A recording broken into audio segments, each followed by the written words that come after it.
উপস্থিত সবাইকে সালাম। এবং আপনারা জানেন যে আজকে আমরা মূলত এই জুলাই স্মৃতিস্তম্ভের ভিত্তিপ্রস্তর স্থাপন করলাম। যদিও কাজ অনেকটাই এগিয়ে গেছে এবং আমরা আশা করছি যে ডিসেম্বরের মধ্যে আমরা এই কাজটা শেষ করতে পারবো। জুলাই গণ-অভ্যুত্থান কে স্মরণে রাখার জন্য অন্তর্বর্তীকালীন সরকার নানা রকম উদ্যোগ গ্রহণ করেছে, যার একটি অংশ হচ্ছে এই জুলাই স্মৃতিস্তম্ভ।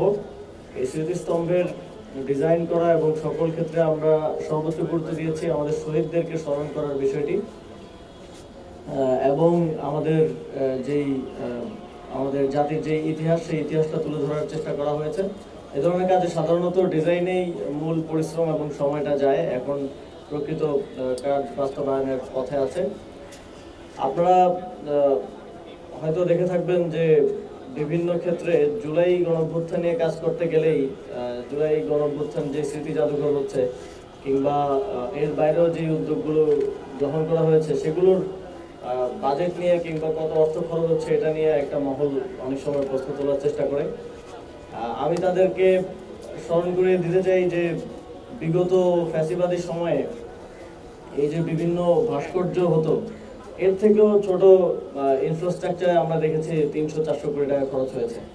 এবং সেই ইনফ্রাস্ট্রাকচারগুলো তৈরি করার যে কনসালটেন্সি, সেই কনসালটেন্সিতেই এই পুরো স্মৃতিস্তম্ভে যা খরচ হচ্ছে তা খরচ করা হয়েছে। তখন ফ্যাসিবাদের ভয় হোক কিংবা তাদেরকে সমর্থন দিয়েই হোক, এই লোকগুলোকে আমরা কথা বলতে দেখতাম না কিংবা অর্থ নিয়ে বাজেট নিয়ে কথা তুলতে দেখতাম না। এখন তাদেরকে আমরা এটা নিয়ে কথা তুলতে দেখি, কারণ এটা জুলাই নিয়ে হচ্ছে।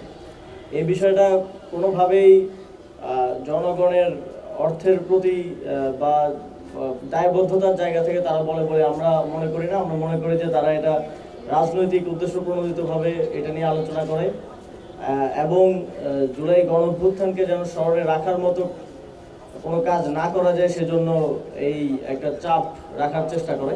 কিন্তু আমরা স্পষ্টভাবে বলতে চাই, পরবর্তী প্রজন্মের কাছে এই যে 1.5 সহস্রাধিক শহীদ এবং প্রায় 30 সহস্র আহত আমাদের আছে, তাদের যেই আত্মত্যাগ, সেই আত্মত্যাগের স্মৃতিকে আমরা প্রজন্ম থেকে প্রজন্মান্তরে পৌঁছে দেওয়ার জন্য কাজ করে যাব। এই ধরনের কোনো অপচেষ্টা আমাদেরকে দমিয়ে রাখতে পারবে না।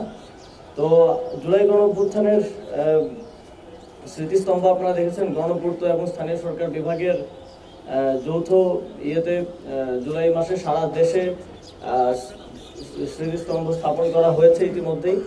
আর ঢাকায় শাহবাগে আছে। তবে এটাকে আমরা বিশেষভাবে একটা